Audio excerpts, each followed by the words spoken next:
सांगूया जमाल कोटा ते नक्की कोणाला देत आहेत. एक दिवस हा जमाल कोटा एकनाथ शिंदे नाही मिळणार आहे. मी जे म्हणतोय की महाराष्ट्राला तिसरा उपमुख्यमंत्री मिळतोय, ते मला वारंवार जे सांगतोय हे शिंदेनाही माहिती आहे की महाराष्ट्राला तिसरा उपमुख्यमंत्री मिळतोय आणि तो शिंदे यांच्याच पक्षातला.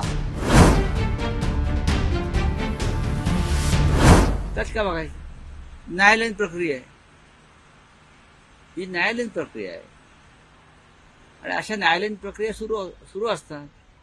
अजून नीरव मोदीला आणायचं आहे, मेहुल चोक्सीला आणायचं आहे, ज्याने हा देश लुटला. हे सगळे भारतीय जनता पक्षाचे लोक आहेत. दाऊदलाही आणणार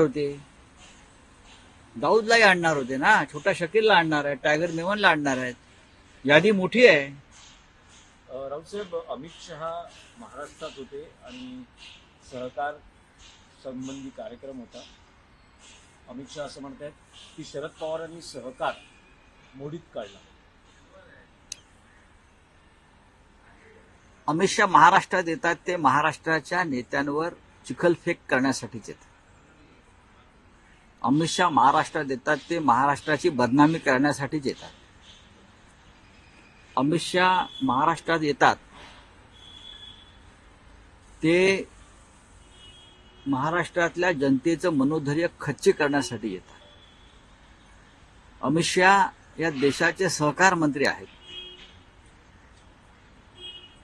आणि अमित शहा जन्माला आले नव्हते तेव्हापासून या महाराष्ट्रामधलं सहकार हे देशाला एक मार्गदर्शक आणि आदर्श आहे. पुण्यामध्ये वैकुंठलाल मेहता नावानं सहकार क्षेत्रातलं सगळ्यात मोठी संस्था काम करते आहे, जी महाराष्ट्रात उभी आहे. अमित शहा म्हणतात म्हणून त्याच्यावरती विश्वास ठेवला पाहिजे असं नाही. महाराष्ट्रातल्या सहकार क्षेत्राला घरघर लागली ते अमित शहा सहकार मंत्री झाल्यापासून. ज्यांना जे काँग्रेस राष्ट्रवादी पक्षात आहेत त्यांना फोडण्यासाठी अमित शहानी काय केलं की आपल्याकडल्या सहकार खात्याचा वापर करून अनेक सहकार कारखान्यांचे संचालक, संस्थापक, चेअरमन ह्यांच्यावरती खोटे गुन्हे दाखल केले आणि ते सहकार कारखाने बंद करण्याचं दबाव आणला. आणि जे त्यांच्याकडे गेले, अजित पवारांसारखे असतील किंवा मुश्रीफ असतील, त्यांच्याही कारखान्यावर धाडी यांच्या काळात पडल्या म्हणून कारखाने मोडीत नाही निघाले. जरंडेश्वर काय झालं? जरंडेश्वरचं तो का पवार साहेबांनी घोटाळा केला किंवा मुश्रीफांचा कारखाना असेल. अनेक कारखानदार या महाराष्ट्रातले दिल्लीला बोलवलं जातं आणि त्यांच्या कारखान्यासंदर्भातल्या लहान सहान काही चुका असतील. सहकार एवढं मोठं क्षेत्र आहे, त्याचा बाहू केला जातो, त्यांना ब्लॅकमेल केलं जातं आणि मग त्या कारखानदारांना भाजपमध्ये घेतलं जातं. ही त्यांची एक मोडस ऑपरेंडी आहे. हे काही शरद पवार साहेबांनी केलं नाही. धनंजयराव गाडगिळांपासून या महाराष्ट्रात सहकार क्षेत्राचं काम सुरू आहे, ते आतापर्यंत सुरू आहे.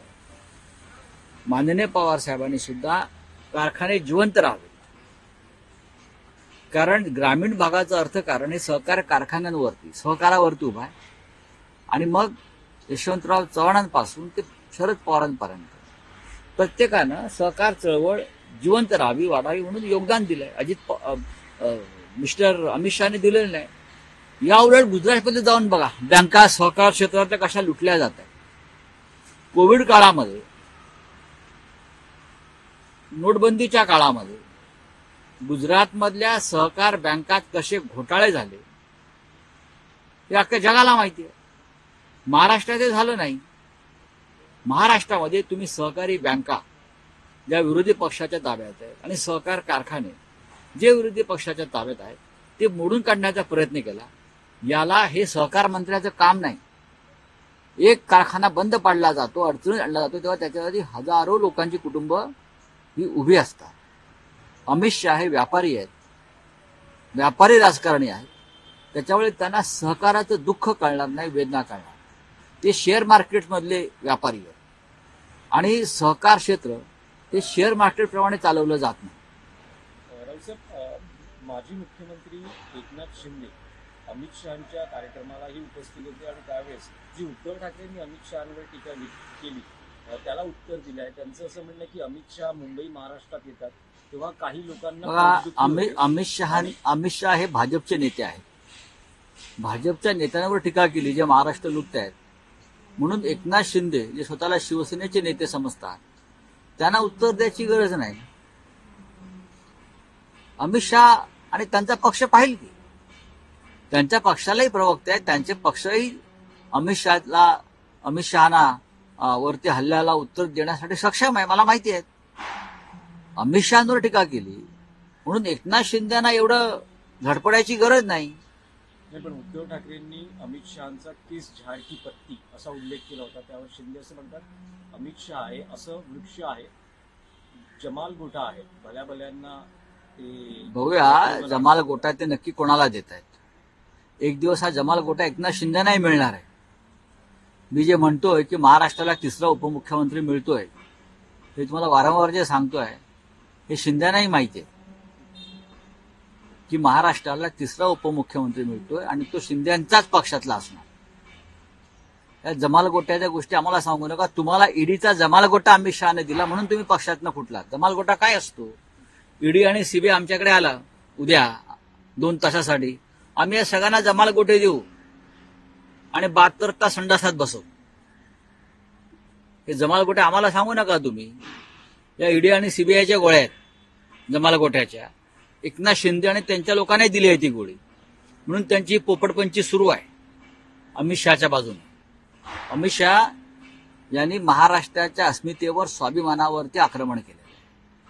अमित शहा महाराष्ट्र तोडायला निघालेले आहे.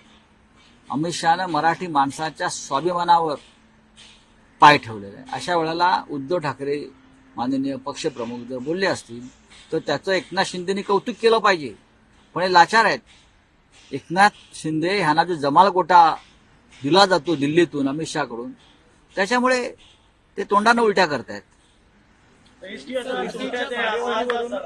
सरकारमध्ये प्रचंड विरोधाभास दिसून येतो आहे. कोणाच्या? इकडे एसटीची भाडेवाढ जाहीर केलेली आहे, परंतु अजित पवार म्हणतात की हा फक्त प्रस्ताव आहे, अद्यापही भाडेवाढ. बघा, हे सरकार अत्यंत गोंधळलेल्या मानसिकतेमध्ये. अर्थमंत्री एका बाजूला, मुख्यमंत्र्यांचे तोंड एका बाजूला, दुसरे जे ठाण्याचे उपमुख्यमंत्री आहेत त्यांचं काय चाललंय, त्यांचं हेडक्वार्टर तिथं सातारा दरेमध्ये. अशा तऱ्हेने सरकार चाललेलं आहे. आपापल्या गटाचा मुख्यमंत्री वेगळा आहे. शिंदे गटाला वाटतंय शिंदे त्यांचे मुख्यमंत्री, अजित पवार गटाला वाटतं अजित पवार त्यांचे मुख्यमंत्री, आणि भाजपला वाटतं फडणवीस मुख्यमंत्री. 3 मुख्यमंत्री प्रत्यक्ष अप्रत्यक्षपणे काम करताना दिसत आहेत. त्याच्यामुळे निर्णय क्षमतेमध्ये अत्यंत गोंधळ आहे, निर्णय प्रक्रियेमध्ये गोंधळ आहे, आणि महाराष्ट्राचं आणि मराठी माणसाचं याच्यामध्ये फार नुकसान होत आहे. सर, आज देशमुख जेव्हा भाषण करत होते तेव्हा अर्ध तिकीट केलं होतं महिलांना, नफ्यावरती आता कुठेतरी तोटा झाला, हेच सरकार होतं त्यांचं. आणि आता ते म्हणतात बघा, देवेंद्र फडणवीस यांचं सरकारवरती कोणत्याही प्रकारे नियंत्रण नाही. जर त्यांचं सरकारवर नियंत्रण असतं तर 2 पालकमंत्र्यांच्या नियुक्तीला स्थगिती देण्याची वेळ त्यांच्यावरती आली नसते. आज देशमुख संतोष देशमुख यांची मृत्यू झाला त्याच्या संदर्भात मुंबईत आंदोलन आणि निषेध मोर्चाचा तो काढण्यात आलेला मेट्रो सिटीपासून आझाद मैदानापर्यंत स्वागत आहे. मुंबईत राज्याची राजधानी आहे. मुंबईमध्ये जेव्हा अशा विषयांना आवाज उठवला जाईल तेव्हा तो देशभरात जातो. आणि संतोष देशमुख प्रकरणामध्ये मुंबईतून सुद्धा आवाज उठला, कारण एका अशा सरपंचाची हत्या दिवसाढवळ्या झाली आणि त्या हत्येचे शिंतोडे सरकारवर उडालेले आहेत आणि सरकार ते शिंतोडे अद्याप साफ करू शकलेलं नाहीये. बोलिए हिंदी में कुछ है? सर, अमित शाह आए हुए थे, पहले तो उद्धव ठाकरे पे हमला करे थे, फिर शरद पवार पे हमला करते. बात ऐसी है, अमित शाह मुंबई में आते हैं सिर्फ इसलिए आते हैं कि महाराष्ट्र को बदनाम करे, महाराष्ट्र के नेताओं को बदनाम करे, इसलिए अमित शाह जी यहाँ आते हैं. अमित शाह जी ने कश्मीर में जाना चाहिए, अमित शाह जी ने मणिपुर में जाना चाहिए, लेह लद्दाख में जाना चाहिए, जहां देश के गृह मंत्री की सबसे ज्यादा